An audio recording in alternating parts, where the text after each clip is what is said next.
raíces intelectuales y supuestos. De la investigación interpretativa sobre la enseñanza raíces en la historia intelectual de Europa Occidental. La investigación interpretativa y la teoría que la fundamenta surgieron a partir del interés por la vida y las perspectivas de las personas que tenían escasa o ninguna voz dentro de la sociedad. Este interés se suscitó a finales del siglo XVIII. Los teóricos sociales de la Edad Media habían destacado la dignidad del trabajo manual, pero con el colapso de la visión del mundo medieval, en los siglos XVI y XV las clases bajas pasaron a ser consideradas en términos que, en el mejor de los casos, eran paternalistas. Se puede advertir este paternalismo en el teatro y la ópera barrocos. Los campesinos y los sirvientes eran pintados, en forma unidimensional, como rústicos y brutos. No eran seres reflexivos, aunque podían mostrar una especie de astucia y noble para manipular a sus amos y a sus capataces. Son ejemplos de esto los personajes de sirvientes de las obras de Molière y los granjeros de la cantata campesina de Bach, de 1742. El barbero de Sevilla, de Beaumarchais, escrita en 1781, se distinguió precisamente por presentar una de las primeras caracterizaciones simpáticas de la figura de un sirviente. Las peligrosas implicaciones de tal retrato fueron inmediatamente advertidas por los censores franceses, quienes impidieron la representación de la obra hasta 3 años después de haber sido creada.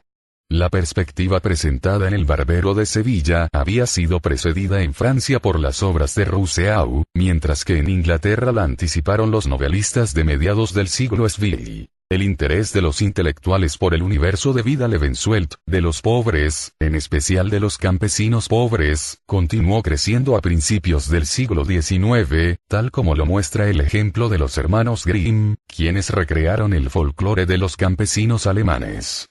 La obra de los hermanos Grimm apareció simultáneamente con el desarrollo del primer movimiento romántico en la literatura, en el cual se retrataba con rasgos positivos a los comuneros. La investigación del folclore presuponía que los labriegos analfabetos, a quienes se entrevistaba, poseían un genuino sentido estético y una verdadera sabiduría popular, pese a su falta de educación formal y su incapacidad de apreciar cultivadamente las refinadas formas de arte que se practicaban entre las clases altas. Este interés por la inteligencia y el talento de los campesinos pobres y sin educación muchas veces iba acompañado por una inquietud acerca de la reforma social. También se relacionaron con este cambio en la visión sobre los pobres ciertas innovaciones en materia de pedagogía, como las escuelas fundadas en Suiza por Pestalozzi para educar a niños considerados antes incapaces de ser educados. Más adelante, en el siglo XIX, la atención de los reformadores sociales pasó de los campesinos pobres a las poblaciones proletarias de las ciudades industriales en crecimiento. Para un análisis paralelo de este desarrollo, véase Bogdan y Viklin, 1982, Pax. 4:11. En Inglaterra, Charles Bode documentó las vidas de niños y adultos en su trabajo, en las fábricas, y en su hogar, en los barrios bajos, véase Webb, 1926. Similar atención se concedió a los habitantes urbanos pobres en Estados Unidos por parte de los periodistas sensacionalistas Jacob Riis, Cómo vive la otra mitad, 1890, y Lincoln Stephens, 1904, y en las novelas de Upton Sinclair, como por ejemplo La jungla, 1906. A finales del siglo XIX surgió otra corriente de interés por ciertas personas incultas que carecían de poder y sobre las cuales se sabía muy poco. Se trató en este caso de los pueblos iletrados de los territorios coloniales europeos en África y Asia, que estaban proliferando hacia el final del siglo XIX. Se habían escrito relatos de viajeros sobre estos pueblos desde los comienzos de las exploraciones europeas en el siglo XVI. A finales del siglo XVI, tales relatos se volvieron más detallados y completos, y empezaron a ser objeto de una atención científica por parte del emergente campo de la antropología. Los antropólogos denominaron a estos relatos etnografía. Una descripción monográfica de los modos de vida de pueblos que eran etnoi, el antiguo término griego que significa otros, o sea los bárbaros que no eran griegos. Los antropólogos habían comenzado a enviar a sus estudiantes para que recogieran información etnográfica por sí mismos, en lugar de confiar en los libros escritos por los administradores y soldados coloniales, y por otros viajeros. En 1914, uno de esos estudiantes, Bronislaw Malinowski, fue detenido en el archipiélago Trobriand por el gobierno británico, mientras se encontraba realizando una expedición etnográfica. Malinowski era estudiante de la Universidad de Oxford y había sido enviado a las colonias británicas por sus profesores. También era polaco, o sea súbdito del Imperio Austrohúngaro. Por este motivo, algunos oficiales de la administración colonial británica sospecharon que era un espía. Obligado a permanecer en las Islas Trobriand más del doble del tiempo que había previsto, durante su detención Malinowski adquirió una visión más cercana e íntima de los modos de vida cotidianos y de las perspectivas de significado de una sociedad primitiva que ningún otro etnógrafo anterior, ya fuera viajero o científico social. El informe de Malinowski, publicado en 1922, revolucionó el campo de la antropología social debido a la especificidad de sus descripciones y a la agudeza de las percepciones expuestas sobre las creencias y las perspectivas de los habitantes de las Islas Trobriand. Malinowski, 1935, 1922, 1966, no se limitó a transmitir una visión del conocimiento cultural explícito. Ya otros investigadores habían obtenido información sobre la cultura explícita, mediante entrevistas a informantes en las que empleaban estrategias derivadas del trabajo de los primitivos folcloristas. Pero Malinowski, además, transmitió sus inferencias acerca del conocimiento cultural implícito de los pobladores de las Islas Trobriand, acerca de creencias y perspectivas tan habituales para los miembros de este pueblo que quedan fuera de su percepción consciente y no podían, en consecuencia, ser verbalizadas por los informantes. Malinowski sostenía que al combinar la observación participativa de largo plazo con la entrevista sensible, había podido identificar ciertos aspectos de la visión del mundo de los habitantes de Trobriand que ellos mismos eran incapaces de expresar verbalmente. Muchos antropólogos acusaron a la etnografía de Malinowski de ser demasiado subjetiva y poco científica. Otros se sintieron sumamente admirados. Esta etnografía encajaba en el postulado de la psicología freudiana de que la gente sabe mucho más de lo que es capaz de expresar. Y la perspectiva de Freud, a su vez, concordaba con un movimiento intelectual y artístico mucho más amplio. El expresionismo, que subrayaba el lado oscuro, enigmático e inexpresable, de la experiencia humana, ya destacado por los románticos primitivos. Malinowski era producto de este medio intelectual de fines del siglo XIX, y la desilusión del periodo de posguerra respecto de los valores del pensamiento liberal racional hizo que la década de 1920 fuera un momento especialmente receptivo para sus puntos de vista. El medio intelectual de Malinowski, en sus años de formación, fue no solo el de finales del siglo XIX en general, sino también el de las perspectivas intelectuales alemanas, en particular. Estas perspectivas merecen ser mencionadas aquí, porque incluyen presupuestos sobre la índole de la sociedad humana y, en consecuencia, sobre la índole de las ciencias sociales. La teoría social alemana, según se la enseñaba en las universidades de la época, establecía una marcada distinción entre la ciencia natural, Naturwissenschaft, y lo que puede traducirse como ciencia humana o ciencia moral, Geisteswissenschaft. Este último término, que significa literalmente ciencia del espíritu, se distinguía de la ciencia natural apoyándose en que los seres humanos difieren de otros animales y de las entidades inanimadas por su capacidad de encontrar y compartir significados. El sentido y el significado eran el aspecto espiritual o moral de la existencia humana que se diferenciaba de la existencia material del resto del orden natural. Debido a esta dimensión adicional, se argumentaba, los grupos humanos debían estudiarse en términos del sentido que tenía cada miembro para los demás, en sus acuerdos sociales. La metáfora etimológica del espíritu como entidad, en la que se apoya esta distinción neta entre las ciencias naturales y humanas, es una reminiscencia de otra metáfora análoga respecto del término psicología, cuyo significado literal en griego es conocimiento sistemático acerca del alma. Los términos Geisteswissenschaft y psicología nos hacen recordar que a mediados del siglo XIX, cuando las ciencias sociales y conductuales comenzaron a definirse como campos delimitados, no existía aún el propósito de definirlas como ciencias positivas modeladas a partir de las ciencias físicas. Eso vino más tarde. El principal proponente de la distinción entre las ciencias naturales y humanas fue el historiador y filósofo social alemán Wilhelm Dilthey, 1883-1976, c. 1914-1976, a.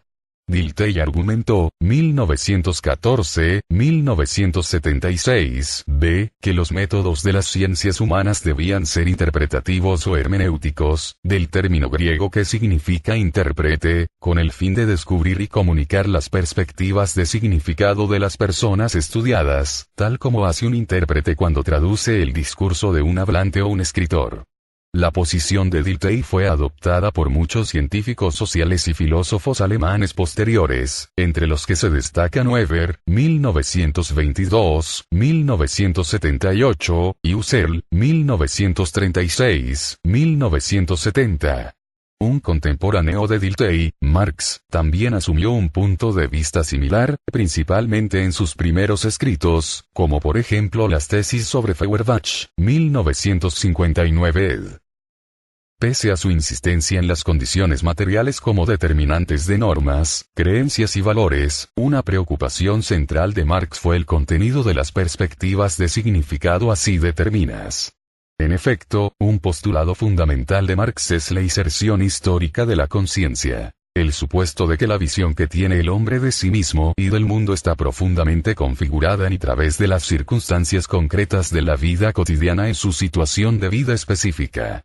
Los posteriores teóricos sociales marxistas han aceptado que hay profundas diferencias en la perspectiva de significado según la posición de clase social, y esta presunción se extiende a cualquier otra situación de vida particular, como la correspondiente al estatus sexual, racial, y demás. Podemos suponer que Malinowski recibió la influencia de los supuestos básicos de la teoría social alemana de su época. Estos supuestos eran contrarios a los de los pensadores franceses, como Comte y Durkheim.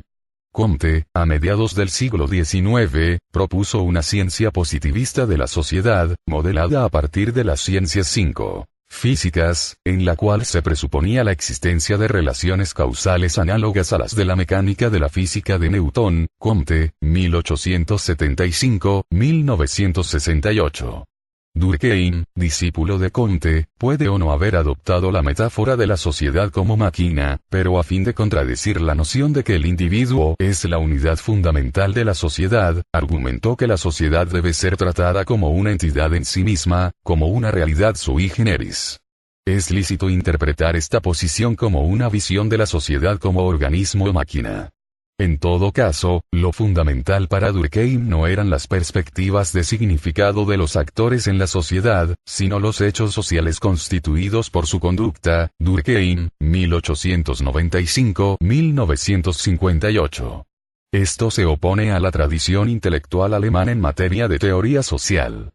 Sobre las relaciones entre los presupuestos en la teoría social y la metodología de las ciencias sociales, véase el análisis comparativo de las posiciones funcionalista, interpretativa, marxista y existencialista de Burrell y Morgan, 1979. Véanse también Winch, 1958 y Giddens, 1982. Una influencia decisiva en la investigación observacional participativa en Estados Unidos fue el desarrollo de la lingüística descriptiva norteamericana durante la década de 1920. Al estudiar lenguas nativas americanas, los lingüistas fueron descubriendo ciertos aspectos de la estructura del lenguaje, patrones de sonidos y elementos gramaticales, que nunca habían sido considerados por la gramática y la filología tradicionales, basados en las lenguas indoeuropeas. Estos nuevos aspectos de la estructura del lenguaje eran regulares y predecibles en el habla, pero los propios hablantes no tenían conciencia de las estructuras que habían aprendido a producir con tanta regularidad. Aquí había otro dominio en el que era evidente la existencia de principios implícitos que influían en la conducta humana fuera de la conciencia de quienes recibían esa influencia. Este ambiente intelectual fue el contexto de la formación de Margaret Mead en la Universidad de Columbia, con la cual se mantuvo vinculada durante el resto de su carrera. Su estudio Coming of Age in Samoa, 1928, también objeto de controversias, puede considerarse la primera etnografía educacional. Es significativo que tratara de la enseñanza y el aprendizaje fuera de las escuelas. A mediados de la década de 1920, con la sociología urbana de Robert Park en la Universidad de Chicago, la etnografía llegó a Estados Unidos. Los estudiantes de Park y Burgess, como Wirth, 1928 y Sorbaugh, 1929 utilizaron la observación participativa prolongada y las entrevistas informales como medios para estudiar la vida cotidiana y los valores de grupos naturales de residentes urbanos, en su mayoría obreros inmigrantes de Europa, quienes en Chicago y otras ciudades importantes del país estaban distribuidos en territorios residenciales definidos por una intersección de geografía, etnicidad y clase social. En la década de 1930, una comunidad norteamericana entera, Newburyport, en Massachusetts, ciudad yankee, fue estudiada mediante métodos de trabajo de campo malinowskianos, bajo la dirección del antropólogo W. Lloyd Warner, de Harvard, Warner y Lund, 1941. Por su parte, White, 1955, en un estudio muy influido por el trabajo de Warner, identificó otro tipo de grupo natural como unidad de análisis. Un grupo de varones en la adolescencia tardía, pertenecientes a un barrio urbano de proletarios italianos. En este caso, la comunidad se estudió a partir del grupo de muchachos, en lugar de emplearse el enfoque habitual de los antropólogos, de tratar de estudiar a la comunidad en su trad. Cast.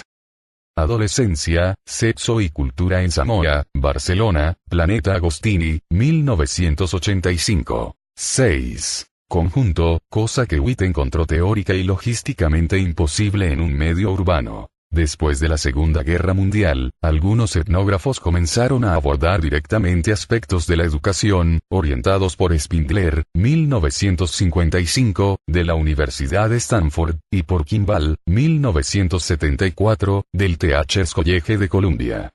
En ambos investigadores ejerció una considerable influencia el trabajo de Margaret Mead, y Kimball había sido discípulo de Warner. También la sociología escolar de Chicago realizó un significativo aporte al trabajo etnográfico, con un estudio efectuado por un grupo de estudiantes de medicina bajo la dirección de Everett Hughes, Vance Becker, Geer, Hughes y Strauss, 1961. En 1968 se empezó a formar un ámbito institucionalizado para los investigadores con estos intereses, al crearse el Consejo de Antropología y Educación como organismo miembro de la Asociación Antropológica Americana. También durante la década de 1960 se realizaron muchos trabajos cualitativos sobre la enseñanza en Inglaterra, bajo la dirección de Stenhouse y sus colaboradores, Stenhouse, 1978. McDonald y Walker, 1974. Walker y Adelman, 1976. Elliot y Adelman, 1976. El siguiente impulso importante del estudio etnográfico de la educación, y el último a mencionarse en esta reseña, se produjo a principios de la década de 1970, con la creación del Instituto Nacional de Educación. Allí se fijaron políticas que no solo permitieron la asignación de fondos para los estudios etnográficos, sino que en algunos casos también fomentaron la realización de trabajos con estas directrices en las escuelas. Muchas veces, en esos trabajos la unidad de análisis era la comunidad escolar, prestándose una atención periférica a la enseñanza en el aula. Pero al mismo tiempo se iniciaron estudios en los que la enseñanza en las aulas escolares era el principal fenómeno de interés de la investigación. Para una información adicional sobre el rol del INE, véase Katzen, en este volumen. Para concluir donde empezamos, es importante recordar que la investigación cualitativa, que centra su atención en la enseñanza en el aula, es un fenómeno muy reciente en la investigación educacional. Las preguntas clave en dicha investigación son: ¿qué está sucediendo aquí, específicamente? ¿Qué significan estos acontecimientos para las personas que participan en ellos? Los detalles específicos de la acción y de las perspectivas de significado de los actores, que son de interés en la investigación interpretativa, a menudo se pasan por alto en otros enfoques de la investigación. Esto obedece a tres razones principales. Una de ellas es que las personas que tienen y comparten perspectivas de significado de interés son, ellas mismas, pasadas por alto, en tanto miembros carentes de poder de la sociedad. Esto es lo que sucede con los profesores y los alumnos en las escuelas públicas norteamericanas, y lo que ocurría con la clase trabajadora en la Europa posmedieval. Véase el comentario sobre la carencia de poder de los docentes en Lanier y Little, 19s6. Una segunda razón por la que estas perspectivas de significado no se toman en cuenta es que suelen encontrarse fuera de la conciencia de quienes las tienen, por lo que no son explícitamente verbalizadas. Una tercera razón radica en que, en los enfoques más habituales de la investigación educacional, son justamente las perspectivas de significado de los actores en la vida social las que se consideran, teóricamente, ya sea como periféricas al interés central de la investigación, o bien como esencialmente irrelevantes, como parte de la subjetividad que se debe eliminar a fin de efectuar una indagación sistemática y objetiva. En la siguiente sección analizaremos con mayor profundidad la importancia que tienen las perspectivas de significado de docentes y estudiantes para la investigación sobre la 7. Enseñanza, y consideraremos las razones por las cuales la investigación estándar sobre la educación, en su mayor parte, no tiene en cuenta estos fenómenos a efectos del diseño y la conducción de estudios sobre la enseñanza y el aprendizaje en las aulas. Supuestos teóricos de la investigación interpretativa sobre la enseñanza. Comencemos por considerar algunos datos comprobados en investigaciones sobre test de rendimiento escolar y mediciones de inteligencia. Se trata de constataciones sorprendentes. Se las puede interpretar de diferentes maneras, según la orientación teórica de cada uno. 1. En Estados Unidos hay grandes diferencias entre los individuos en cuanto a rendimiento escolar y grado de inteligencia medida, según los antecedentes de clase social, raza, sexo y lenguaje de esos individuos. Lo que es más, esas diferencias persisten a través de las generaciones. 2. Los datos referentes a resultados de test, acumulados en la reciente investigación del proceso producto de la enseñanza, muestran diferencias, entre distintas aulas, en el rendimiento de alumnos de primaria, en similar situación de riesgo de fracaso escolar debido a sus antecedentes de clase social, raza, sexo o lenguaje. 3. Los mismos resultados de los test muestran también diferencias en rendimiento y grado de inteligencia entre niños individuales en cada aula. Estas constataciones sugieren que, si bien la probabilidad de un bajo rendimiento escolar por parte de los niños de menor nivel socioeconómico y de otros alumnos en situación de riesgo puede estar en gran medida determinada por los procesos sociales a gran escala, por ejemplo, las desventajas debidas a una posición inferior en la sociedad, y por diferencias individuales, por ejemplo, el grado de inteligencia, el rendimiento escolar de esos niños es fruto de una considerable influencia por parte de los docentes individuales, en el nivel del aula. Los profesores, por lo tanto, pueden determinar una diferencia en cuanto a la equidad educativa. La segunda constatación parece contradecir el postulado de los críticos de extrema izquierda, de que la revolución social es una condición previa necesaria para elevar el rendimiento escolar de los niños procedentes de los sectores pobres de Norteamérica. Esta comprobación también rebate el argumento de los liberales de que la privación ambiental, en especial en el hogar en que se crían los niños, es la responsable del bajo rendimiento escolar de estos alumnos, puesto que en los casos de estudiantes en situación de riesgo que tuvieron mejor rendimiento con unos profesores que con otros, las condiciones del medio exterior a la escuela presumiblemente no cambiaron. Las constataciones número 1 y 3, por su parte, contradicen la versión de los conservadores, moderados o extremos, según la cual las prácticas escolares actuales incluyen una selección social que es justa, por ejemplo, la asignación a programas escolares diferentes según el rendimiento demostrado por los alumnos, y que el camino hacia una mejora educativa consiste simplemente en aplicar con mayor rigor y de una manera constante las actuales prácticas selectivas. La extrema izquierda, por supuesto, puede descartar la segunda comprobación basándose en que las diferencias en el rendimiento de los alumnos que se pueden 8. Atribuir a la influencia docente son leves, y por lo tanto triviales. La extrema derecha puede desechar las constataciones 1 y 3 con el argumento de que los niños de condición socioeconómica baja, o los pertenecientes a minorías raciales, lingüísticas y culturales, o las niñas, son genéticamente inferiores a los varones de raza blanca y clase alta, lo que determina su menor rendimiento e inferior grado de inteligencia. Estos dos contraargumentos, uno procedente de la izquierda y el otro de la derecha, han sido utilizados para desestimar la importancia de estos tres descubrimientos. Pero si no se las descarta basándose en eso, las tres constataciones, tomadas en conjunto, resultan paradójicas. Parecería que el rendimiento de los alumnos puede variar de un año a otro y de un docente a otro, sin que cambie ninguna una cosa en la vida de esos niños. Sin embargo, los niños en situación de riesgo, globalmente, tienen un rendimiento significativamente inferior en las escuelas norteamericanas, al de los que no están en de riesgo. La influencia positiva del docente sobre el rendimiento niños en situación de riesgo parece ser la excepción, más que la regla. El término riesgo, en este contexto, se refiere al entorno social del niño y no a su capacidad intrínseca. De hecho, para la perspectiva interpretativa no tiene ningún sentido hablar de la capacidad intrínseca de un niño, dado que todo niño se encuentra siempre dentro de un medio social y dado que el rendimiento del niño y la evaluación que de él hacen los adultos se influyen mutuamente y de forma continua. Podemos decir que la capacidad evaluada de un niño es una construcción social. Es un producto de la situación social del niño, del sistema social, más que un atributo personal.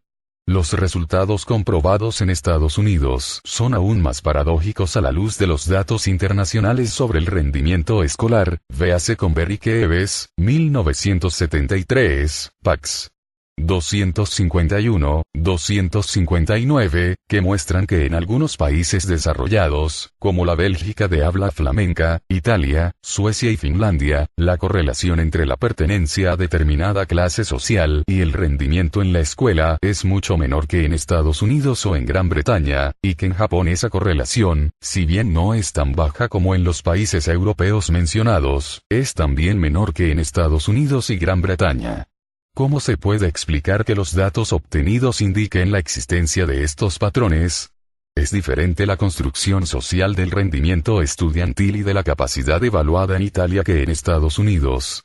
¿Qué podríamos hacer para fomentar un mayor rendimiento por parte de los grupos de bajo rendimiento en Estados Unidos?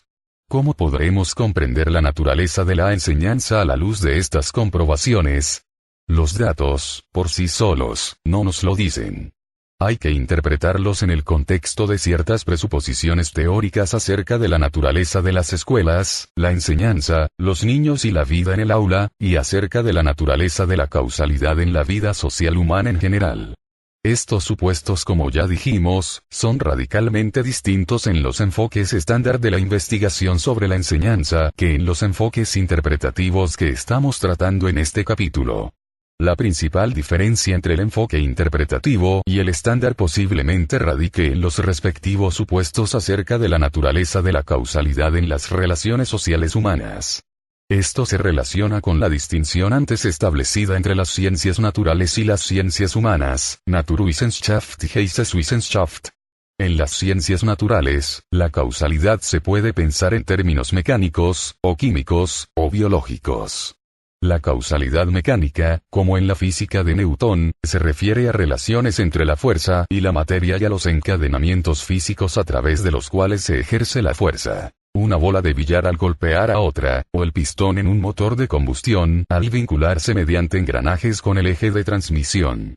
La causalidad química implica el traspaso de energía en la combinación entre los átomos de diferentes elementos. La causalidad biológica es tanto mecánica como química. Las relaciones entre organismos son también ecológicas, es decir que las relaciones causales no son lineales, en una sola dirección, sino que, debido a la complejidad de la interacción de los organismos dentro y a través de las especies, la causa es multidireccional. Por lo tanto, la noción de causa y efecto en biología es mucho más compleja que en física o química. Pero las diferencias en las concepciones de la noción de causa en las ciencias naturales son esencialmente de grado, y no de clase. Aún en biología, existe el supuesto básico de la uniformidad de la naturaleza. Dadas las condiciones X, una bacteria, o un polio, tienden a comportarse aproximadamente del mismo modo en dos ocasiones distintas.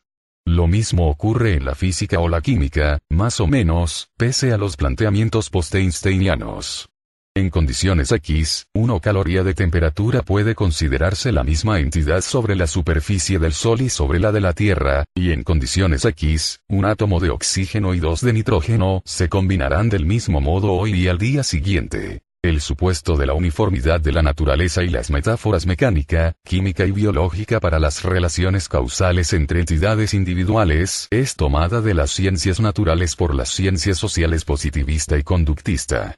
Se puede decir que los animales y los átomos manifiestan conductas, y que lo hacen con bastante uniformidad en circunstancias similares.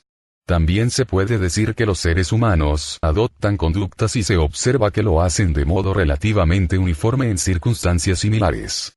Lo que es más, se puede decir que la conducta de una persona hacia otra causa un cambio en el estado de esta última.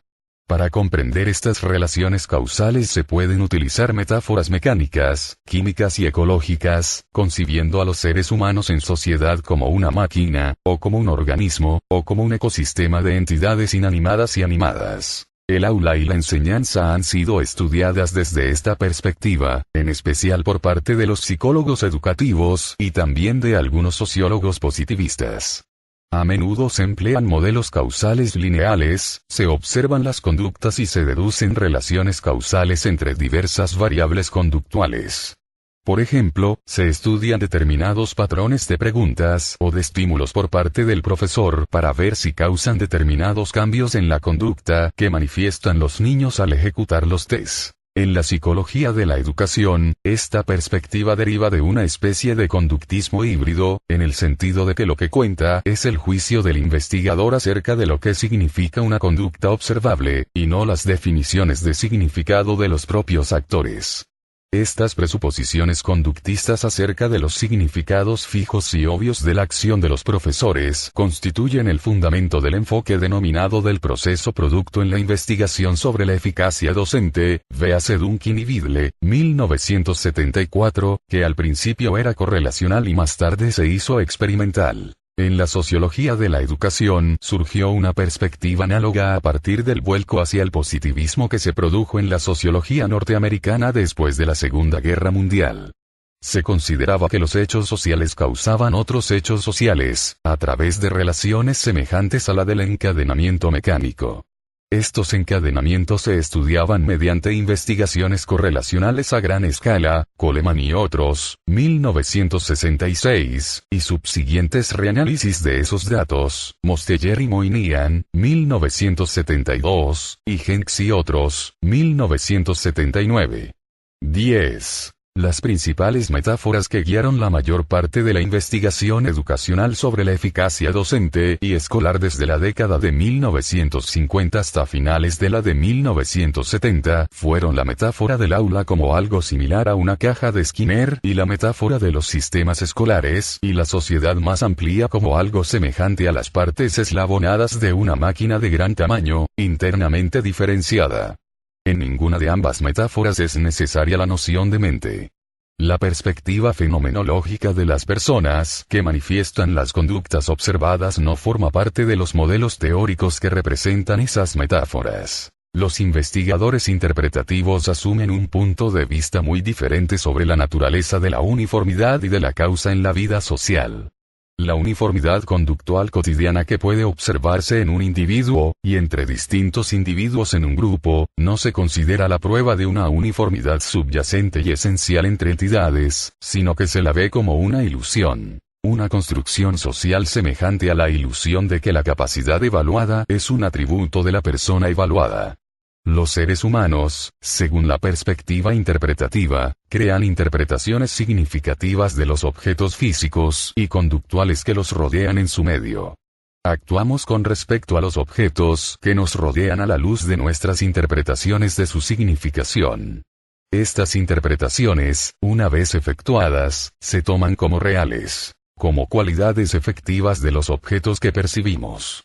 Así, cuando se evalúa a un niño y se concluye que tiene baja capacidad, asumimos no solo que la entidad baja capacidad realmente existe, sino también que es realmente un atributo de ese niño. No cuestionamos dichos supuestos, una vez efectuados.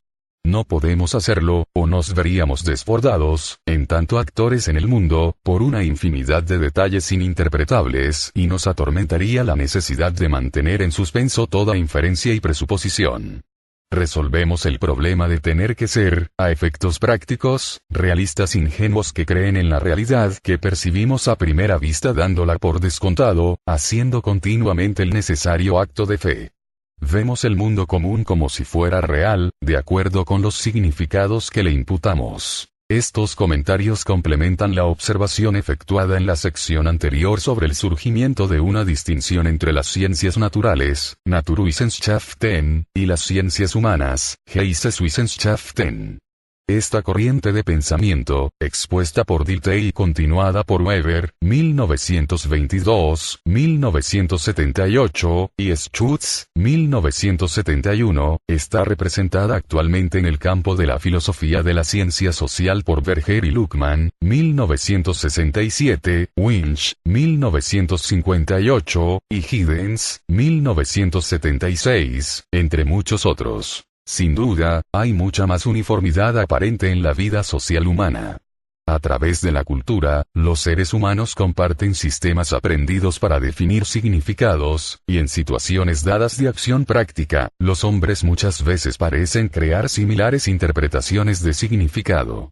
Pero estas similitudes superficiales encubren una diversidad de fondo. En una situación de acción determinada, no se puede asumir que las conductas de dos individuos, actos físicos de características, tengan el mismo significado para los dos individuos en cuestión. Siempre existe la posibilidad de que distintos individuos tengan diferentes interpretaciones del significado de lo que, en cuanto a su forma física, parecen ser objetos o conductas iguales o similares.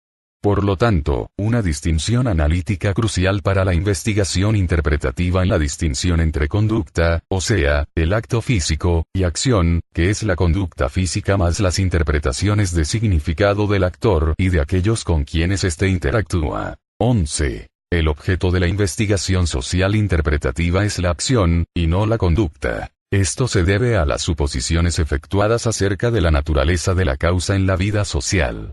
Si las personas actúan basándose en su interpretación de las acciones de otros, entonces la interpretación de significado, en sí misma, es causal para los seres humanos.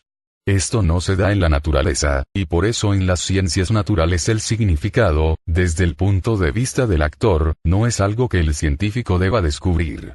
La bola de billar no le encuentra ningún sentido a su medio. Pero el actor humano en sociedad lo hace, y distintos seres humanos le encuentran sentidos diferentes. Las personas le adjudican significado simbólico a las acciones de otros, y emprenden sus propias acciones de acuerdo con la interpretación de significado que han realizado. Por lo tanto, la naturaleza de la causa en la sociedad humana se convierte en algo muy diferente de la naturaleza de la causa en el mundo físico y biológico, y lo mismo sucede con la uniformidad de las acciones sociales repetidas.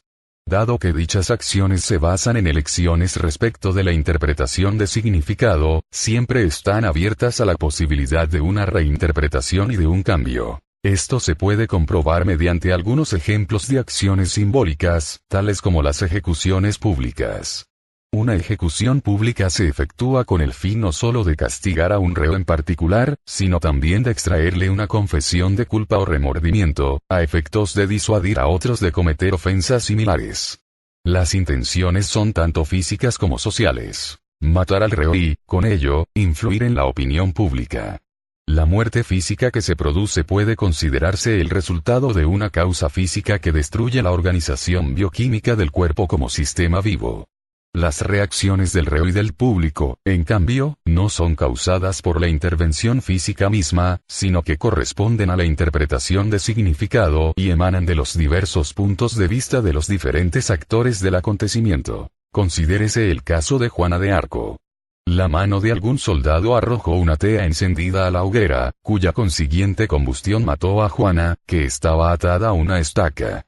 Si se consideran los meros hechos físicos y conductuales de esta secuencia de acontecimientos, se puede decir que el resultado de lo que hizo el soldado fue una cuestión de física, química y biología. Pero la conducta del soldado no causó que Juana clamara, negando la acusación de brujería e insistiendo en que las voces que había oído eran de ángeles, y no de demonios.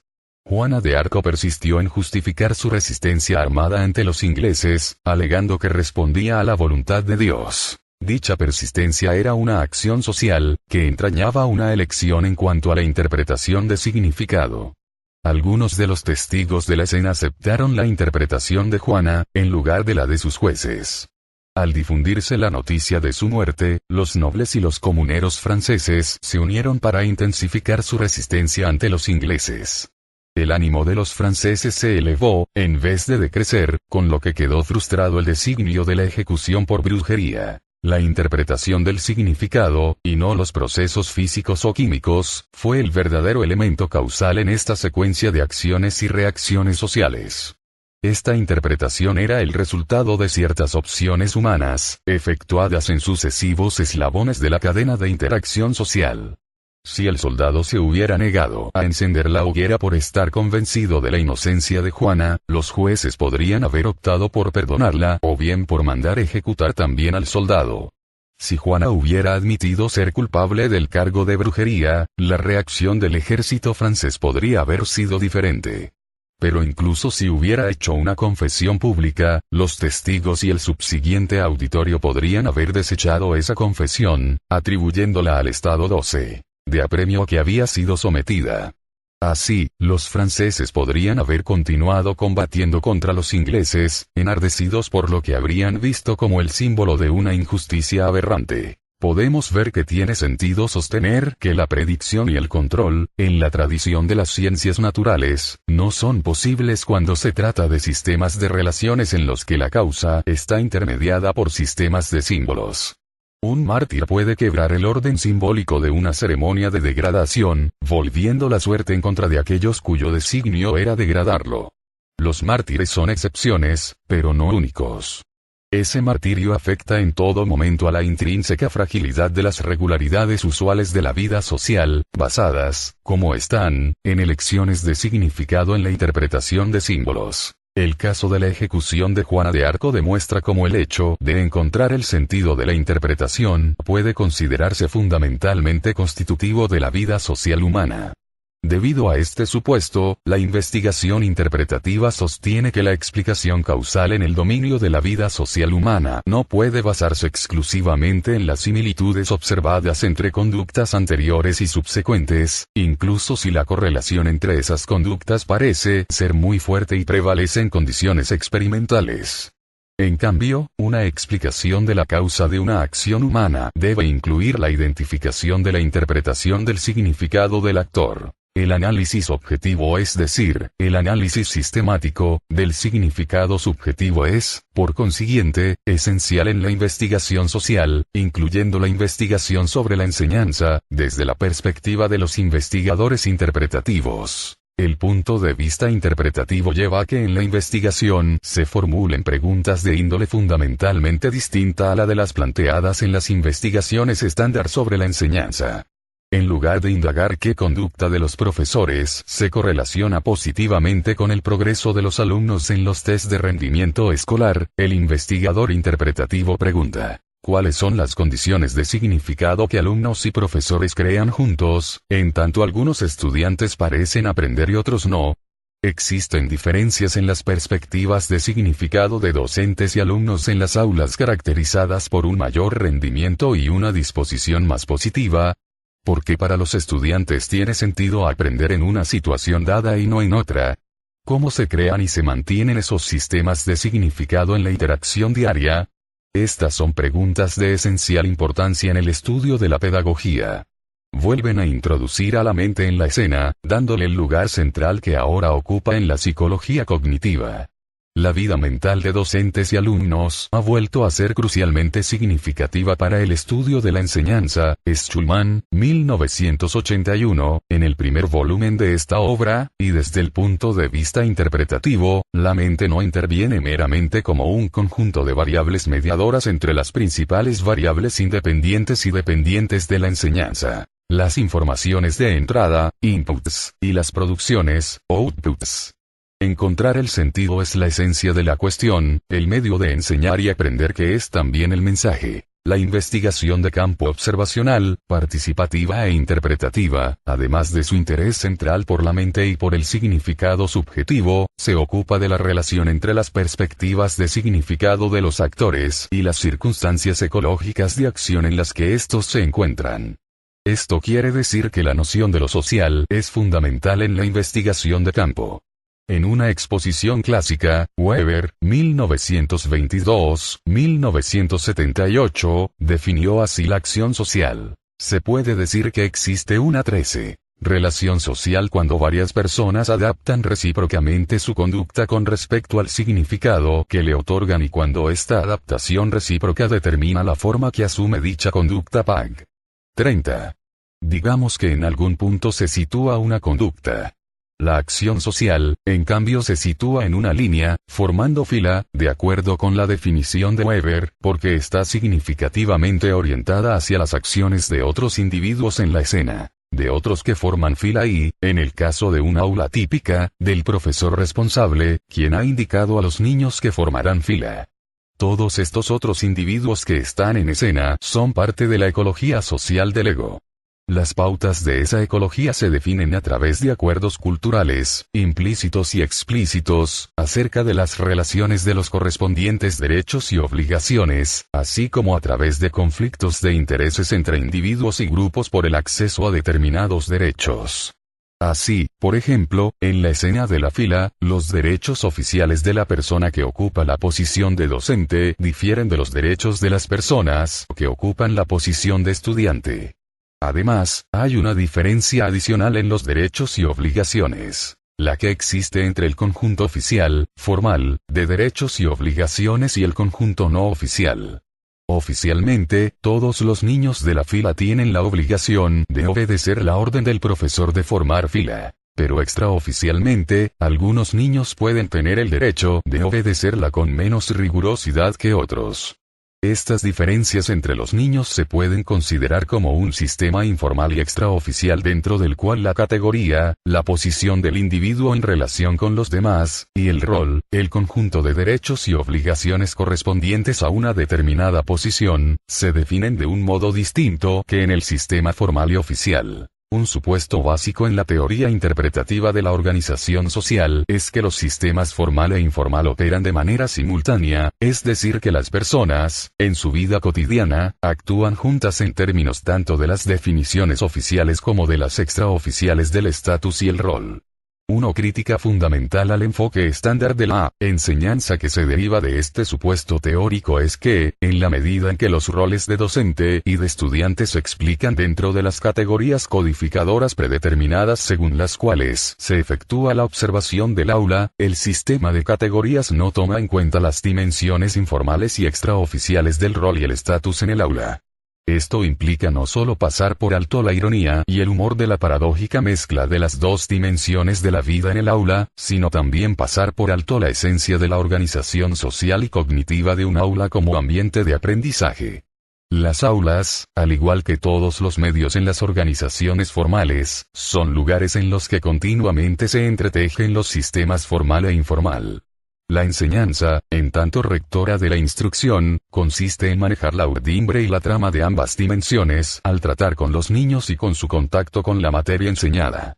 Pretender analizar la interacción en el aula observando solo los hilos de la urdimbre y pasando por alto los de la trama significa brindar un panorama sustancialmente falso del proceso pedagógico. En la investigación social interpretativa sobre la enseñanza es esencial centrar la atención en la ecología social, en su proceso y su estructura.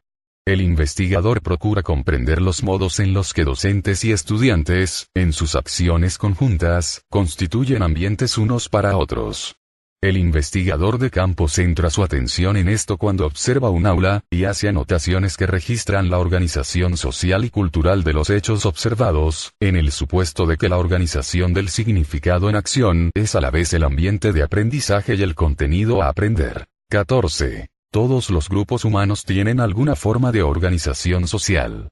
Es una constante universal que todo conjunto de individuos que interactúan regularmente posee la capacidad de construir normas culturales según las cuales se organiza su ecología social, cara a cara, y en esferas más amplias hasta el nivel de la sociedad en su totalidad, pero las formas particulares que asume esta organización social son específicas del conjunto de individuos que intervienen en ella. Por lo tanto, podemos decir que la organización social tiene un carácter tanto local como extralocal.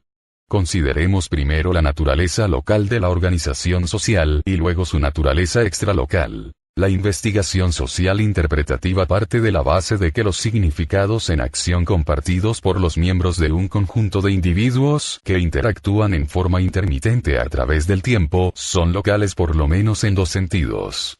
En primer lugar, son locales por ser distintivos de ese particular conjunto de individuos, quienes al interactuar a lo largo del tiempo llegan a compartir ciertas concepciones y tradiciones locales específicas. Una microcultura distintiva. Estas microculturas son características de todos los grupos humanos cuyos miembros se asocian de manera intermitente. Son los llamados grupos naturales, que constituyen la unidad de análisis típica estudiada por los investigadores de campo. La ubicuidad de estos grupos naturales o microculturas específicas se puede ilustrar mediante el siguiente ejemplo. Compárense los hábitos cotidianos de dos familias norteamericanas de raza blanca y clase media alta, una de las cuales se caracteriza por una seria patología emocional, mientras que la otra no presenta esta característica. Si se observan ambos sistemas familiares desde el exterior, en la superficie, sus pautas de conducta en la vida cotidiana pueden parecer muy similares. Ambas familias viven en el mismo barrio residencial, en casas contiguas. En ambas casas hay un comedor. Ambas familias usan toallas de papel en la cocina y los hijos compran camisas de la misma marca. Sin embargo, en una de las familias existe un profundo problema, y en la otra no. La microcultura de una familia nuclear respecto de la crianza infantil y de otros componentes de la vida familiar difiere al menos en algunos aspectos de la otra familia vecina, que es idéntica a la primera en cuanto a etnicidad, clase social, edad de padres e hijos y otros rasgos demográficos generales. Tales diferencias, aunque pequeñas, no son en absoluto triviales. Pueden tener una enorme influencia sobre el desarrollo de la vida cotidiana.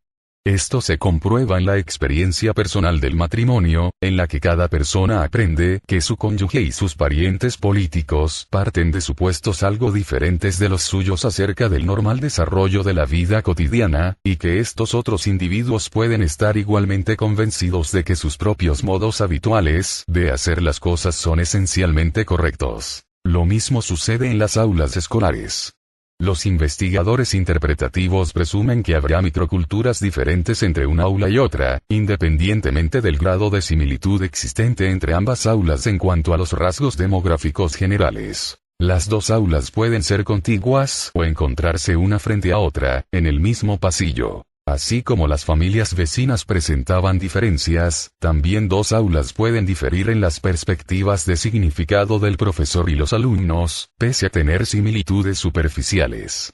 Casi todas las aulas de las escuelas norteamericanas actuales tienen luces fluorescentes.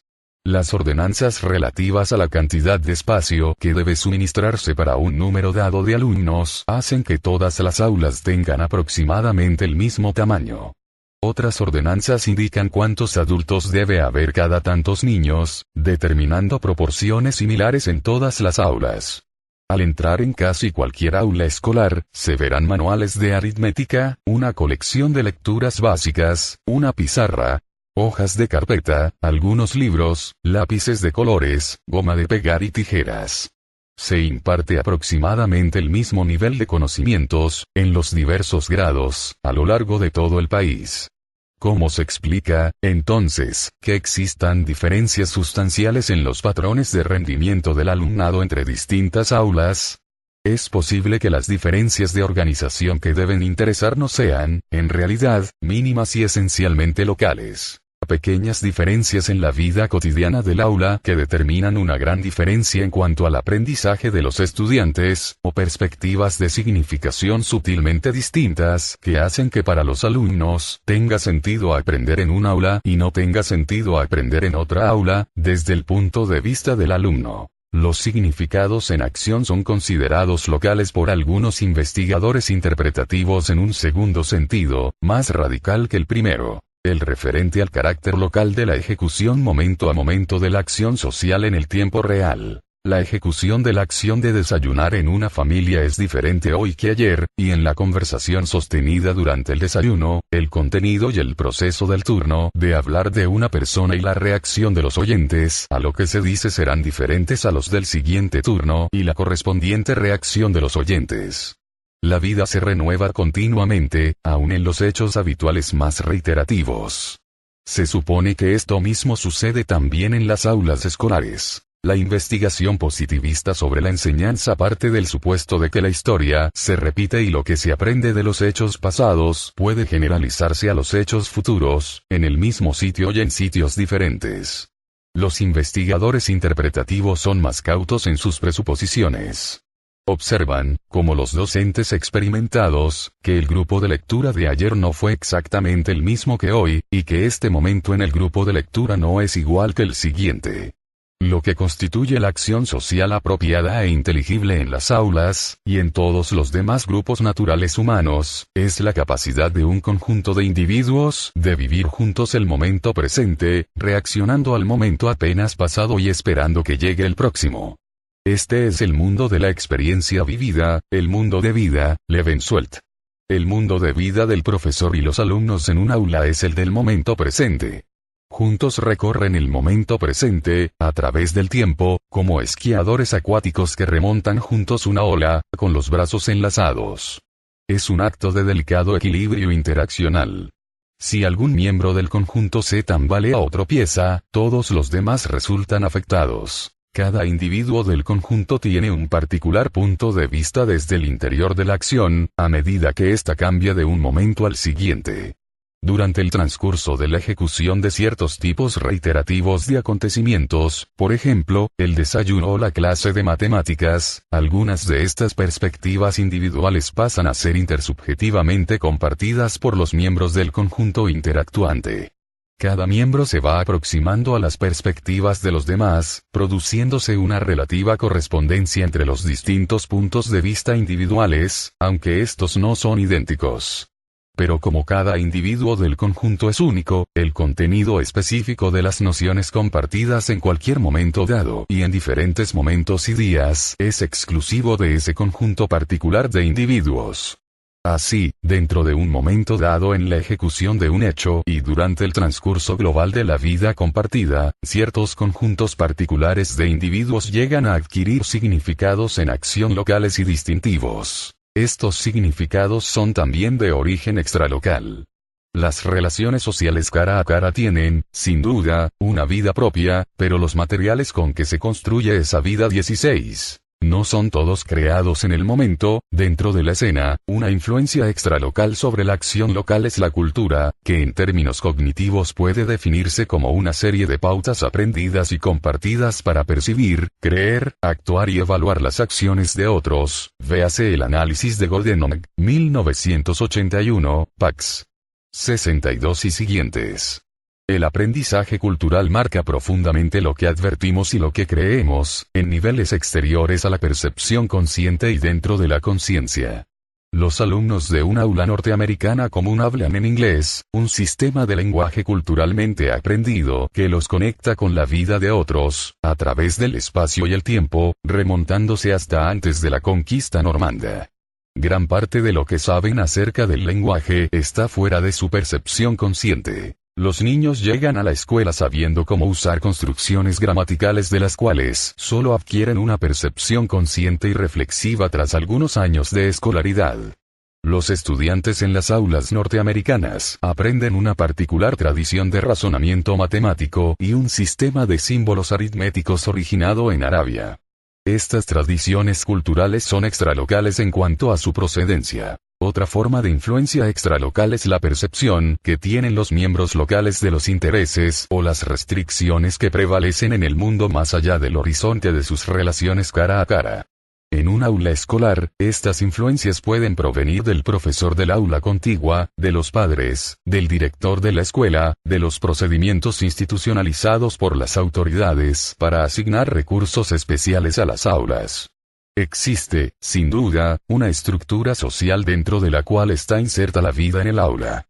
En ese sentido, Durkheim tenía razón. La sociedad es una realidad en sí misma y hay hechos sociales que los actores toman en cuenta. A esta altura, sin embargo, el investigador interpretativo se aparta del planteamiento de Durkheim, porque la cuestión es cómo tomar en cuenta la realidad de la cultura y la sociedad extralocales sin presuponer la existencia de vínculos causales mecanicistas entre estas realidades exteriores y las realidades de las relaciones sociales cara a cara.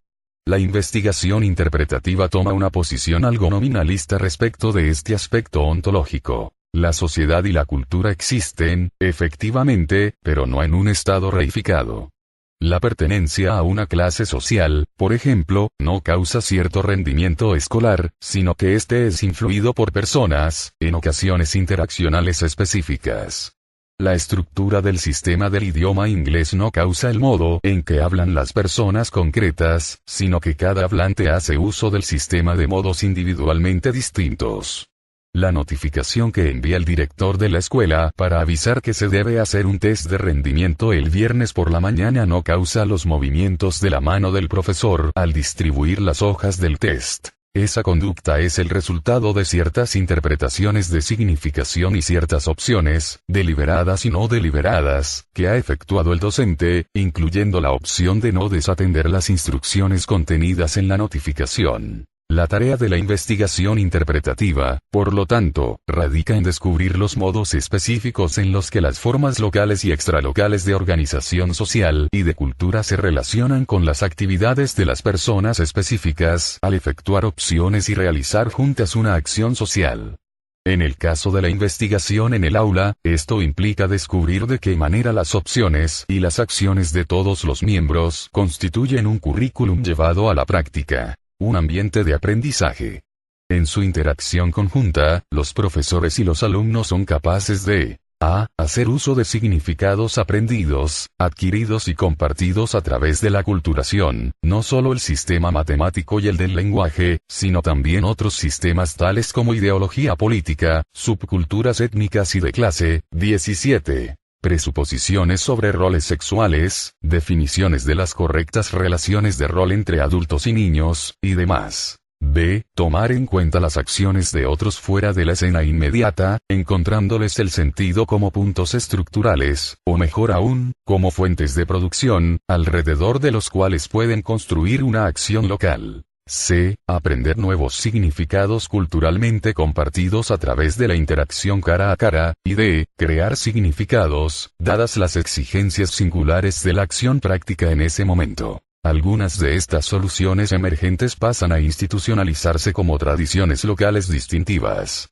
Otros de estos significados creados se improvisan de modo singularmente concertado, dadas las perspectivas singulares de ese preciso conjunto local de individuos interactuantes. Se puede considerar, por cierto, que incluso las reglas que podrían llamarse normas de cumplimiento incluyen algo más que la mera obediencia pasiva a ciertas imposiciones externas. Los individuos no son autómatas idénticamente socializados que obran de acuerdo con rutinas algorítmicas aprendidas, a modo de conducta. Este tipo de acatamiento ciego de las reglas se describe como propio de los ofuscados de criterio y los ofuscados culturales, según los denomina Garfinkel, 1967, Pax 67-68. Son, en cambio, personas que actúan juntas y le encuentran sentido a las cosas, dándoles vida, de modos situacionalmente específicos, a las reglas culturales que cumplen. Por consiguiente, las microculturas locales no son estáticas. Los miembros de un grupo local pueden recurrir a la microcultura para asignarle significados a su acción cotidiana, pero como existe una intensa y constante interrelación entre la perspectiva interpretativa suministrada por la microcultura, los requerimientos de la acción práctica correspondiente a las circunstancias históricas particulares del momento presente y las diferencias de perspectiva entre los miembros del grupo interactuante, las maneras en que la microcultura creada puede influir en las acciones de los miembros del grupo constituyen un proceso dinámico, en el cual el cambio es constante. Desde esta perspectiva, en la investigación sobre la enseñanza son las similitudes entre distintas aulas o entre distintos grupos de lectura las que aparecen como triviales e ilusorias, a diferencia de lo que sucede con la perspectiva estándar, en la cual las disparidades locales que hemos descrito se ven como triviales, como una mera variación molecular que puede pasarse por alto en el análisis de las características generales de la enseñanza eficaz. La investigación positivista sobre la enseñanza busca las características generales del profesor eficaz analíticamente generalizado. Desde un punto de vista interpretativo, empero, la enseñanza eficaz no se contempla como una serie de atributos generalizados de un profesor o de los alumnos. Se considera, en cambio, que la enseñanza eficaz se produce en las circunstancias particulares y concretas de la práctica de un profesor específico con un conjunto específico de alumnos este año, este día y en este momento. Esto no quiere decir que en la investigación interpretativa no interese el descubrimiento de factores universales, sino que se toma otro camino para descubrirlos, basado en las suposiciones que efectúan los investigadores interpretativos acerca del estado de la naturaleza de la vida social. No se buscan factores universales abstractos, a los que se llega a través de una generalización estadística de una muestra a una población entera, sino factores universales concretos, a los que se llega estudiando un caso específico en detalles y luego comparándolo con otros casos estudiados en forma igualmente detallada. Se parte de la base de que cuando se observa el caso particular de un profesor que está en C18, algunos aspectos de lo que ocurre son absolutamente genéricos, es decir que se cumplen transculturalmente y a través de la historia de la humanidad en todas las situaciones de enseñanza. Esto es así pese a la enorme variación que hay en dichas situaciones. Enseñanza fuera de la escuela, enseñanza en otras sociedades, enseñanza en la que el docente es mucho menor que los alumnos, enseñanza en lengua urdu, en finlandés, o en un lenguaje matemático, enseñanza de técnicas altamente especializadas, o bien de creencias y actitudes sociales muy amplias. A pesar de esta variación, algunos aspectos de lo que sucede en cualquier situación de enseñanza humana pueden generalizarse a todas las demás situaciones de enseñanza. Otros aspectos de lo que ocurre en un caso particular de enseñanza son específicos de las circunstancias históricas y culturales de ese tipo de situación. Y aún otros aspectos de lo que sucede son exclusivos de ese acontecimiento particular y de los individuos específicos que intervienen en él. La tarea del analista es descubrir los diferentes estratos de universalidad y particularidad presentes en el caso específico estudiado. ¿Qué aspectos son ampliamente universales? ¿Cuáles pueden generalizarse a otras situaciones similares? ¿Cuáles son exclusivos del caso en cuestión? Esto solo puede realizarse, según sostienen los investigadores interpretativos, tomando en cuenta los detalles del caso concreto que se estudia. Así, el principal interés del investigador interpretativo es la posibilidad de particularizar, más que la de generalizar. Los factores universales se descubren según se manifiestan en forma concreta y específica, no en abstracción y en generalidad, véase el análisis de Hamilton, 1980. Entre los antropólogos, este punto se refleja en la distinción entre etnografía, que es el estudio detallado de una sociedad o una unidad social en particular, y etnología, que es el estudio comparativo de diferentes sociedades o unidades sociales.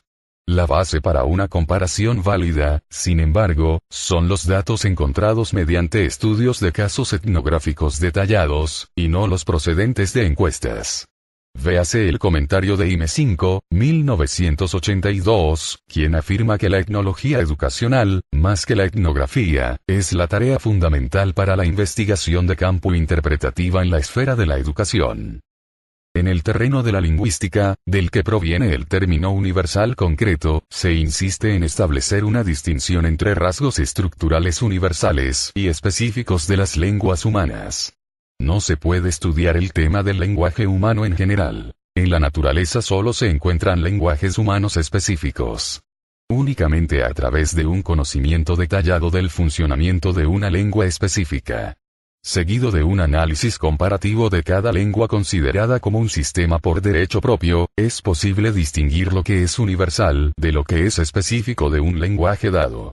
Se puede comenzar a diferenciar lo universal de lo específico comparando lenguajes con distintas propiedades estructurales, como, por ejemplo, los idiomas navajo, ojibwa, urdu, chino, yoruba, finlandés, griego e inglés, pero solo si se comprende profundamente la organización de cada lengua como sistema distintivo, a través del desarrollo de un modelo enteramente especificado de cada sistema.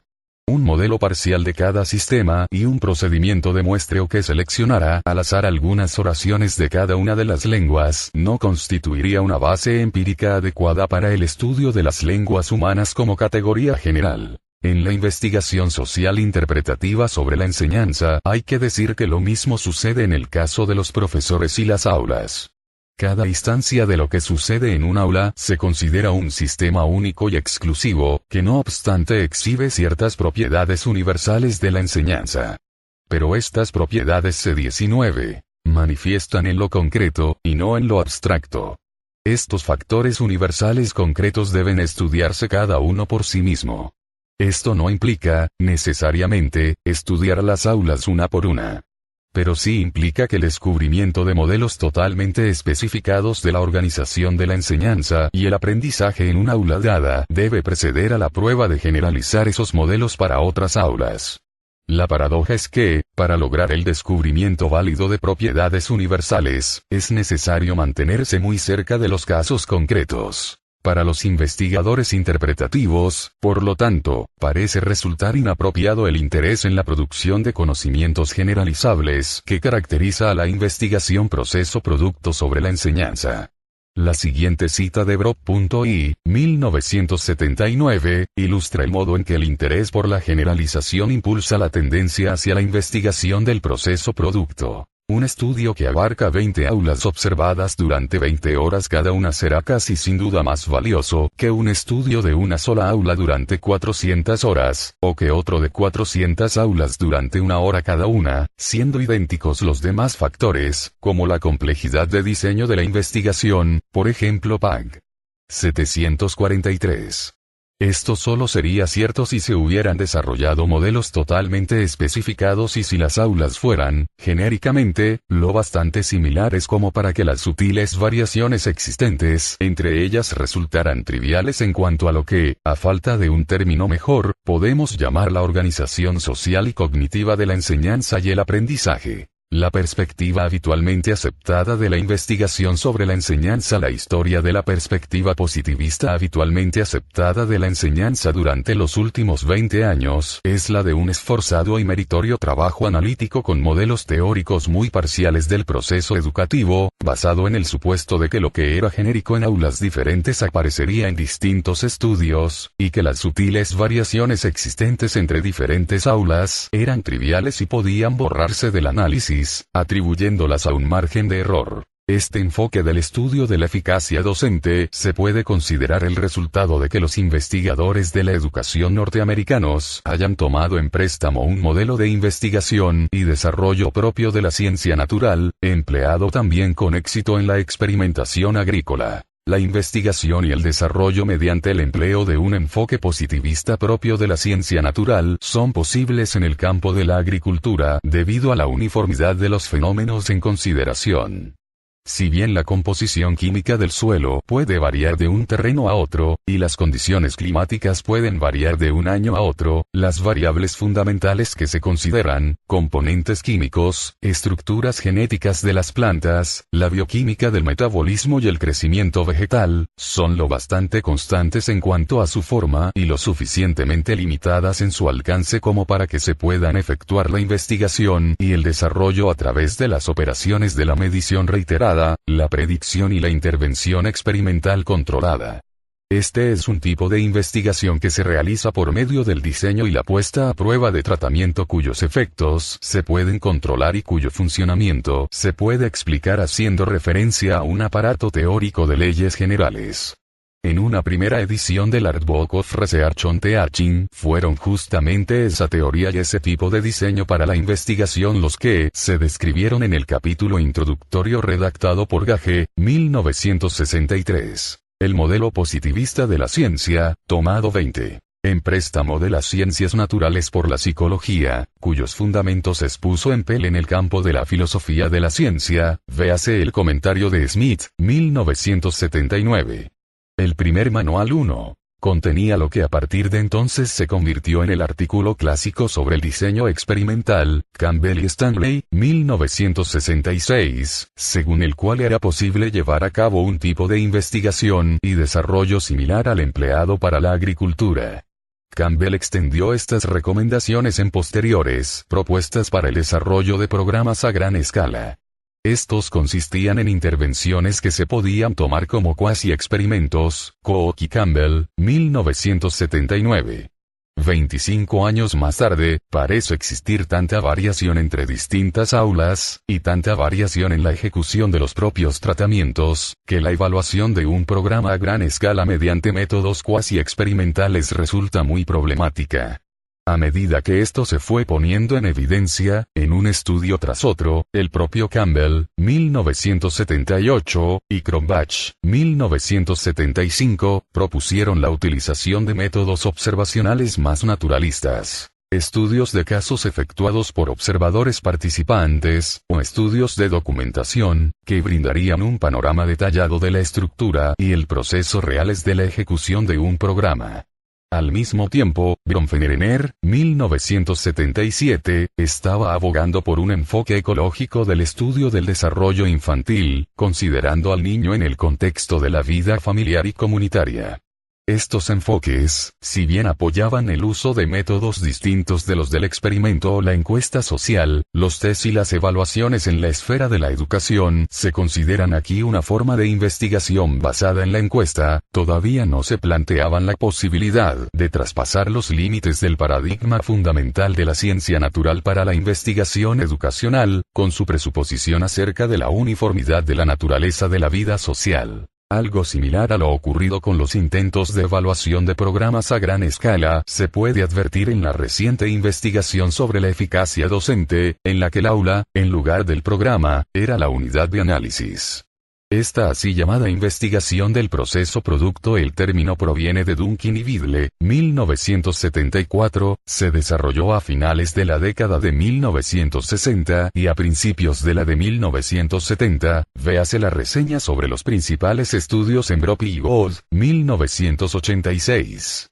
El trabajo emprendido de acuerdo con este enfoque en los últimos 15 años se orientó a lograr una visión cada vez más específica de los vínculos causales entre la eficacia del docente, medida según los progresos demostrados por los alumnos en los test de rendimiento estandarizados al final del año, y las prácticas de enseñanza particulares. Las prácticas de enseñanza eran supervisadas directamente por observadores que tomaban nota de la aparición de diversos tipos de conductas predeterminadas por parte del docente y de los estudiantes, por ejemplo, interrogatorios del profesor, alabanzas del profesor, reprimendas del profesor, conducta de los alumnos en tarea, conducta de los alumnos fuera de tarea.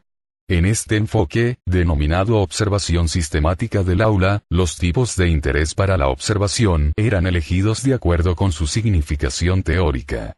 Lo que era sistemático era el uso de las categorías predeterminadas, cuyo objeto era garantizar la uniformidad de las observaciones, con fiabilidad, a través de distintos momentos de observación de la misma aula y entre 1. Se refiere al Handbook, Manual, of Research on Teaching publicado por primera vez, en 1963, bajo la dirección de Gage, que fue la Biblia de la investigación sobre la enseñanza durante más de 20 años. Nota de la R. 21. Diferentes aulas. La preocupación por la confiabilidad de la evaluación reflejaba las presuposiciones positivistas que respaldaban la investigación. A medida que avanzaron los trabajos correspondientes a este enfoque, las categorías de codificación se hicieron más específicas y diferenciadas, durante cierto tiempo. Luego, como algunas variables, tales como la conducta de los alumnos en tarea, parecían estar altamente correlacionadas con los resultados obtenidos por los estudiantes en los test, según lo indicaban los diversos estudios realizados, los sistemas observacionales se fueron centrando cada vez más en los tipos teóricamente predominantes de conducta estudiantil y docente, que constituían funciones generalizadas. Posteriores estudios experimentales de tratamiento señalaron que cuando los profesores incrementaban ciertas conductas que, según mostraban los estudios correlacionales, se asociaban con aumentos en el rendimiento de los alumnos, en las aulas experimentales se producían, efectivamente, dichos aumentos. Brophy y Gold, 1986. Los alumnos de las aulas que recibían los tratamientos experimentales en algunos casos lograban mejores resultados en los test estandarizados que los niños de las aulas de control, en las que la frecuencia de la conducta docente recomendada era mucho menor. Esta es una noticia alentadora para los educadores. Indica que es apropiado utilizar un modelo de experimentación agrícola para investigar la productividad educacional.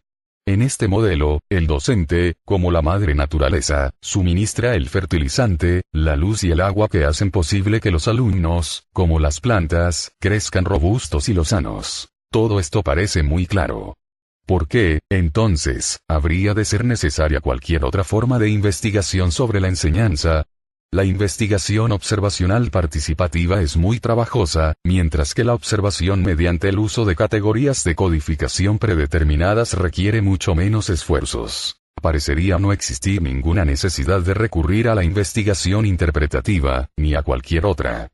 Los hallazgos sobre la eficacia docente parecen estar perfectamente en regla. Esta sería, sin embargo, una conclusión prematura.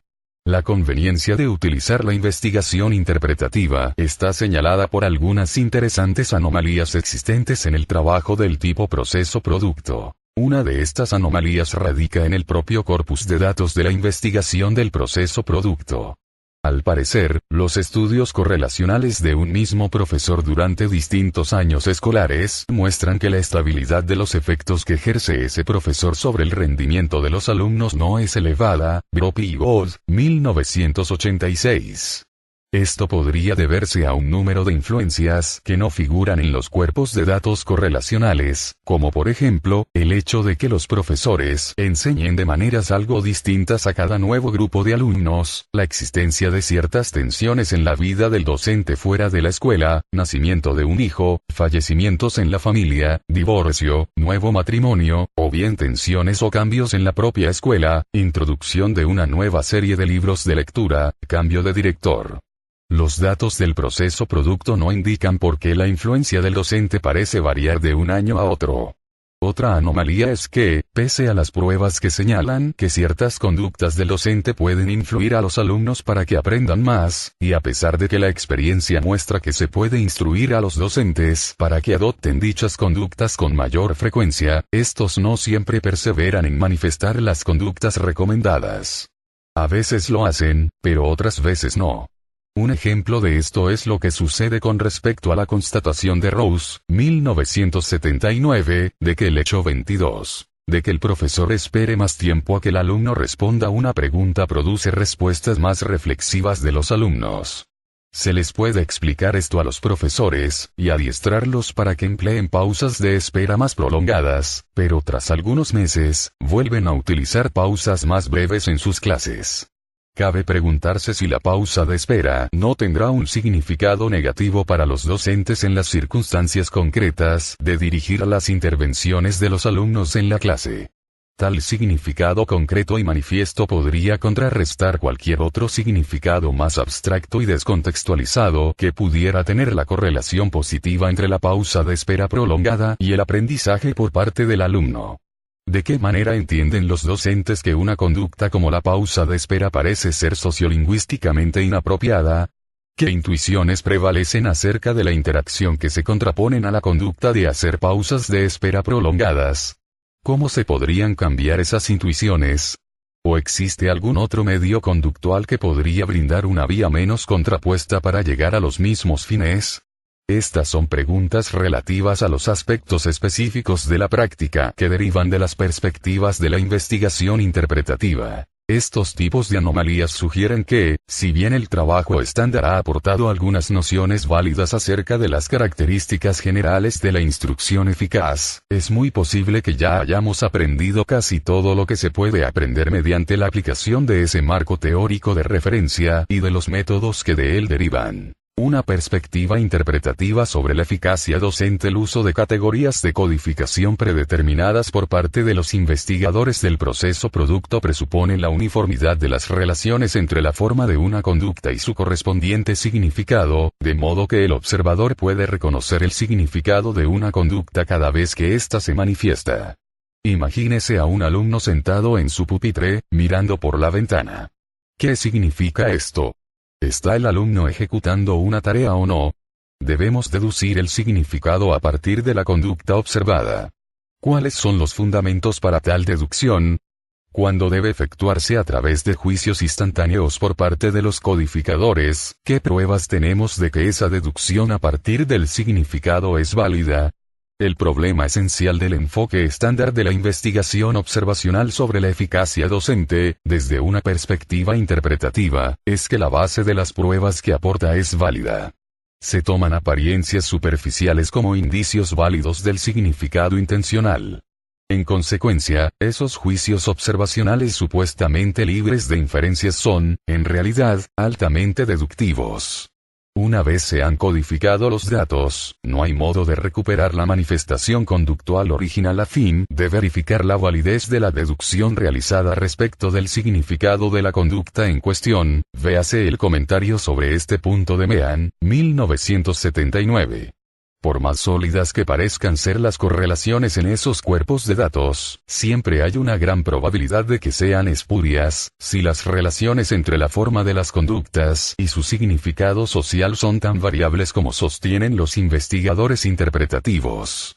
Además, si esa variabilidad es inherente a la vida social, y por lo tanto omnipresente en las aulas, los experimentos que implican manipular las conductas del profesor y los alumnos, tan globalmente definidas, probablemente serán afectados y oscurecidos por las relaciones entre condiciones putativas de tratamiento, condiciones de control y resultados, que invalidan la deducción causal efectuada. 23. La investigación estándar sobre la eficacia docente solo pudo proceder como lo ha hecho basada en la presuposición de la uniformidad de la naturaleza en la vida social, que proviene de adoptar modelos de las ciencias naturales para la indagación científica social. Los presupuestos de la investigación interpretativa son muy diferentes. En la investigación interpretativa se busca la variabilidad en las relaciones entre la forma conductual y el significado intencional en la interacción en el aula. Además se descubren, de forma reiterada, patrones localmente distintivos de identidad social representada, de los estatus ejercidos y sus correspondientes relaciones de rol, de tal modo que un fenómeno como el tiempo dedicado a la tarea es localmente significativo en términos de la particular identidad social representada de los estudiantes concretos que le dedican su tiempo a las tareas escolares que les son asignadas. Si el profesor observa que María, una alumna de elevado rendimiento, deja la tarea en un momento dado, esto puede significar algo muy distinto que la observación de que Juan, un alumno con problemas, haya dejado la tarea en el mismo momento. Una de las obligaciones de Juan, en tanto mal alumno, a quien se percibe como dejando a menudo la tarea, puede ser la de estar constantemente realizando la tarea, ya que esto es bueno para él. María, por su parte, que por ser una buena alumna es percibida, por definición, como realizando la tarea la mayor parte del tiempo, no tiene la misma obligación que Juan. En efecto, María se ha ganado el derecho de tomarse descansos ocasionales, o sea tiempo de margen de la tarea. Esto hace recordar las diferencias en materia de derechos y obligaciones laborales entre los empleados que trabajan por hora y deben marcar reloj y los trabajadores asalariados que no lo hacen. Pero incluso la distinción entre Juan y María no es enteramente absoluta. Algunas mañanas, si Juan tiene un día inusualmente bueno, es decir, si parece estar trabajando con diligencia y constancia, puede ganarse, por esa mañana, el derecho de tomarse un descanso, como María. El contraste entre las perspectivas interpretativas y estándar también se puede ilustrar considerando la organización social del aula en términos de la metáfora de una partida de ajedrez. La investigación estándar sobre la eficacia docente presupone un tablero de ajedrez estándar, programa de estudios y metas, un juego estándar de piezas de ajedrez, posición del profesor y del alumno, y un conjunto estándar de reglas de procedimiento que rigen las relaciones entre las piezas, roles del profesor y el alumno, que son apropiadas, es decir, posibles dentro del juego. Los investigadores interpretativos presumen que el propio tablero, o sea, la cantidad y las formas de sus cuadros, lugares a ocupar del programa escolar, variarán de una aula a otra, si bien hoy en día parece haber una mayor presión por la uniformidad del programa y las metas que en la generación anterior, debido por una parte a la publicación de textos de lectura y de aritmética con sus correspondientes manuales para el docente y cuadernos de ejercicios para los alumnos, y por otra parte a los sistemas de control y manejo a través de la fijación de objetivos y la continua evaluación del rendimiento de los alumnos. Aun si se admite una uniformidad superficial en el tablero, cuando se pasa a la observación directa de las jugadas concretas del partido, observación no mediatizada por categorías de codificación predeterminada, se advierte que los tipos de piezas varían de un partido a otro. En uno habrá muchos peones, pocos caballos y ningún alfil. En otra partida hay muchos caballos y alfiles y ningún peón. Dado que cada tipo de pieza puede moverse de distinto modo sobre el tablero, el sistema de los movimientos posibles, el sistema de las relaciones sociales, cambia de una partida a otra. Lo que es más, algunos investigadores interpretativos estarían dispuestos a argumentar que las 24 diferencias entre las partidas, según se juegan en realidad, son aún más profundas que las diferencias que se producirían si solo fuera cuestión de usar otro tablero u otras piezas en cada partida. Si en una partida dada, ni el tablero ni las piezas son, ellos mismos, totalmente fijos, si la definición de las metas, el programa y la identidad social y rol de docentes y alumnos está en constante negociación dentro de la acción de la enseñanza y el aprendizaje mismos, entonces el aula escolar es, por cierto, un tipo de universo social esencialmente distinto del universo fijo, estable y unidimensional que presupone la investigación positiva sobre la enseñanza. Es como si en el juego de ajedrez, el alfil tuviera una amante, el rey negro lo supiera pero el rey blanco no, y el rey negro eligiera algunas veces aprovechar este dato para chantajear al alfil blanco y otras veces no prestarle atención al secreto del alfil. Considerar el aula escolar como un juego de ajedrez multidimensional, pleno de paradojas y contradicciones de un momento a otro y de un cha a otro, es ver el aula y a la enseñanza como un juego de la vida real. El estudio de las aulas, dirían los investigadores interpretativos, es una cuestión de topología social, más que de geometría social. Una tarea fundamental en la investigación observacional interpretativa y participativa sobre la enseñanza consiste en posibilitar que los investigadores y los practicantes se vuelvan mucho más específicos en su comprensión de la variación inherente entre una aula y otra. Esto implica construir una mejor teoría acerca de la organización social y cognitiva de formas particulares de la vida en el aula como ambientes inmediatos para el aprendizaje de los alumnos. Las conclusiones extraídas de la investigación del proceso producto pueden sugerir, en términos generales, qué hacer para mejorar el rendimiento de los alumnos. Pero estas recomendaciones generales no suministran, ni al investigador ni al practicante, ninguna información acerca de cómo hacer lo que se recomienda. En un reciente artículo de Rosencine, 1983, pág.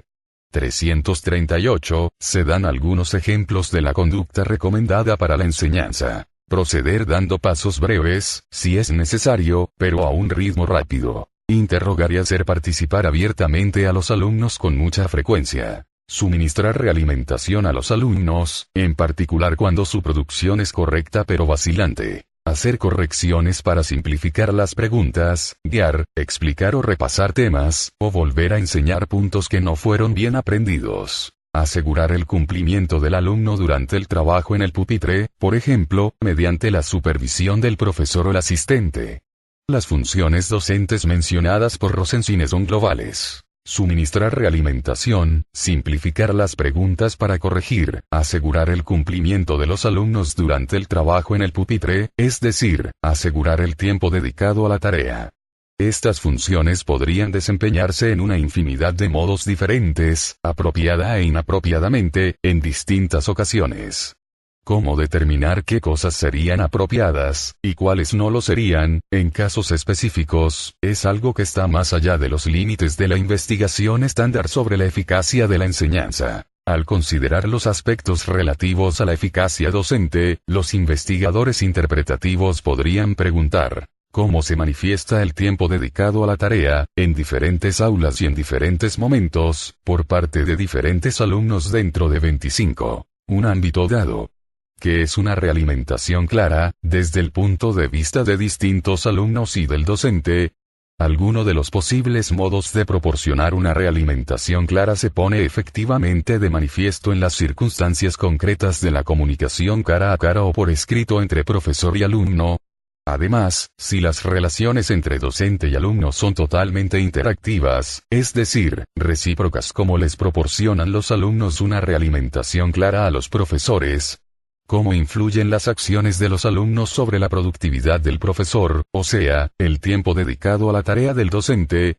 Para concluir, existen tres problemas muy serios con la investigación estándar de proceso-producto sobre las relaciones entre la interacción en el aula y el rendimiento de los alumnos. El primer problema es que los trabajos parten de una noción inadecuada de la interacción, la que se considera una influencia causal unidireccional en tanto fenómeno conductual, en lugar de verla como un intercambio recíproco de acciones fenomenológicamente significativas. El segundo problema es que el trabajo estándar brinda un panorama extremadamente reducido del proceso en el aula. Su utilización de categorías de codificación predeterminadas como principal medio para la recopilación de datos no le permite brindar un testimonio claro y detallado de los procesos específicos en el aula que presumiblemente conducen a los resultados deseados. El tercer problema es que el producto estudiado está definido en forma demasiado limitada. Generalmente se trata de las puntuaciones de la prueba de rendimiento de fin de año.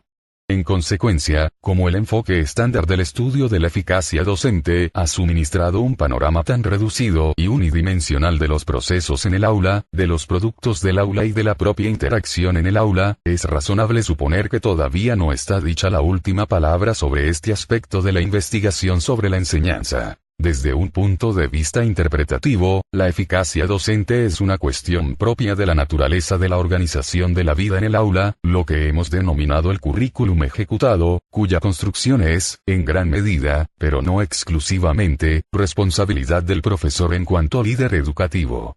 Es una cuestión de significado local y de política local, de la enseñanza como retórica, persuasión, y del consentimiento de los alumnos como fundamento de la legitimidad de esa persuasión y ese liderazgo por parte de un profesor. Como lo expresó Doyle, 1979, en una frase muy oportuna, los estudiantes en las aulas no son los recipientes pasivos de tratamientos educativos PAG. 203. En suma, las decisiones educacionales de profesores y alumnos parecen apoyarse en aspectos de política local en el nivel del aula. Lo que es más, se pueden emplear las nociones de política y persuasión para considerar una actividad esencial de las escuelas como instituciones: la selección social.